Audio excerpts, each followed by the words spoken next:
आमदार राजूभाई नवघरे सेवा प्रतिष्ठानच्या वतीने वसमत येथे वसुमती मॅरेथॉन स्पर्धा उत्साहात संपन्न। हार्दिक जोशी उर्फ राणादा यांच्या हस्ते हिरवी झेंडी दाखवून स्पर्धेची सुरुवात। वसमत जिल्हा हिंगोली येथील राजमाता जिजाऊ व स्वामी विवेकानंद यांच्या जयंतीचे औचित्य साधून राजूभाई नवघरे सेवा प्रतिष्ठानच्या वतीने आयोजित वसुमती मॅरेथॉन स्पर्धा 2026 आज वसमत शहरामध्ये प्रचंड उत्साहात आणि शिस्तबद्ध वातावरणामध्ये पार पडली। सकाळी 7 वाजता मयूर मंगल कार्यालय येथून स्पर्धेला सुरुवात झाली। या मॅरेथॉनला हार्दिक जोशी उर्फ राणादा यांच्या हस्ते हिरवी झेंडी दाखवून अधिकृत प्रारंभ करण्यात आला।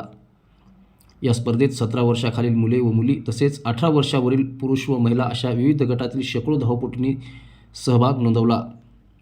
फिटनेस, आरोग्य आणि क्रीडावृत्तीचा संदेश देत धावपटूंनी ठरवलेल्या अंतराची यशस्वीपणे पूर्तता केली। नागरिक, क्रीडाप्रेमी आणि युवकांचा मोठा प्रतिसाद या मॅरेथॉनला लाभला। स्पर्धेच्या यशस्वी आयोजनासाठी आयोजकांकडून आवश्यक ती वैद्यकीय सुविधा, पिण्याचे पाणी, मार्गदर्शन व सुरक्षेची व्यवस्था करण्यात आली होती।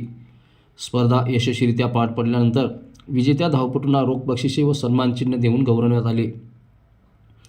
यावेळी बोलताना आमदार राजूभाई म्हणाले की निरोगी जीवनशैलीचा प्रसार, युवकांमध्ये क्रीडा संस्कृती रुजवणे, महिला सहभाग वाढवणे आणि व्यसनमुक्त समाजाचा संदेश देणे हा या मॅरेथॉन मागील प्रमुख उद्देश आहे। वसुमती मॅरेथॉनमुळे वसमत शहराची ओळख क्रीडा क्षेत्रात अधिक बळकट होत असून पुढील काळातही असे उपक्रम सातत्याने राबवले जाणार असल्याचेही त्यांनी यावेळी बोलताना स्पष्ट केले। या यशस्वी आयोजनाबद्दल सहभागी धावपटू, स्वयंसेवक आणि नागरिकांनी आमदार राजूभाई नवघरे सेवा प्रतिष्ठानचे कौतुक केले। मी अमोल बोरीवाले, मी माझी सैनिक आहे, पॅराशूट रेजिमेंट आहे मी। अच्छा। आणि माइंड क्लासमध्ये उडाल्यामुळे माझे दोन्ही पाय खालचे काम नाही करत, शंभर करून पाय काम नाही। मी आर्चरीमध्ये 5 वेळा भारताला रिप्रेझेंट केलेलं आहे आणि मी महाराष्ट्र छत्रपती अवॉर्ड बी मला मिळाला। शिवाय मी आता लहान मुलांना शिकवायला बी सुरुवात केलेली आहे। धनुष्यबाण मी मुलांना शिकवतो, धनुर्विद्या। आणि NIS माझ्यासारखे म्हणजे महाराष्ट्रामध्ये 2 ते 3 कोचेस असतील, ज्यांच्यामध्ये मी महाराष्ट्र म्हणजे ऑल इंडियामध्ये 9व्या नंबरला मी पास झालो आहे NIS मध्ये। तर हे सगळं अचिव्हमेंट आहेच आहे, पण शिवाय मला रनिंग करणं आवडतं इतर लोकांसोबत बी। तर मी यावेळेस मग जेव्हापासून रिटायर होऊन आलो इकडं, तेव्हापासून मी वसमती मॅरेथॉन मी हमेशा पार्टिसिपेट करतो। मागच्या वर्षी मी 10 किलोमीटरमध्ये पार्टिसिपेट केलं होतं आणि पूर्ण बी केलं। यावेळेस बी मला 3 किलोमीटर दिलं रनिंगसाठी, बॅच 3 किलोमीटर म्हणलं चला 3 किलोमीटर आपण ते बी पूर्ण केलं यावर्षी।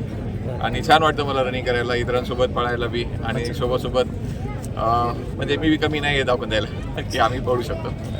धन्यवाद। संभाजीनगरचे आहेत आणि पोलीस कर्मचारी आहेत। तुमचा या मॅरेथॉन स्पर्धेत कितवा नंबर आलाय? 5वा आला। बरं, तुम्ही याच्या अगोदर प्रॅक्टिस करत? कधीच नाही। राम लिंबारे।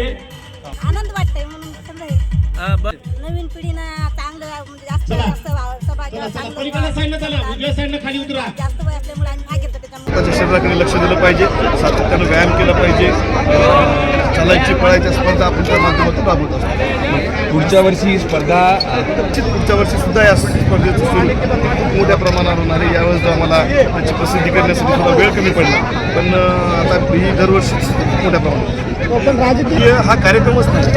आता आपल्याला प्रमुख पाहुणे म्हणून आपण जे जिल्ह्याचे आपले कलेक्टर आहेत त्यांना सुद्धा नवीन सगळे काही राबविण्यामध्ये त्यांना इंटरेस्ट आहे आणि या शहराचं, या जिल्ह्याचं ते काम करत असताना नाविन्यपूर्ण गोष्टीमध्ये त्यांचा विश्वास आहे। त्यामुळे आम्ही राजकीय लोक म्हणजे फक्त नगराध्यक्ष किंवा आपल्या इथले प्रमुख मंडळी त्यांना बोलवले आणि एक राणादा म्हणून आपण सिने कलेक्टर बोलवले आणि कलेक्टर साहेबांना लोकप्रतिनिधीचं अनुकरण सगळे बाकीचे लोक करत असतात। सामान्य माणसं ते सगळे लोकप्रतिनिधी आणि अनुकरण करत असतात। त्यामुळे आपल्या जीवनामध्ये आपण फिटनेसला महत्त्व दिलं पाहिजे, त्यासाठी आम्ही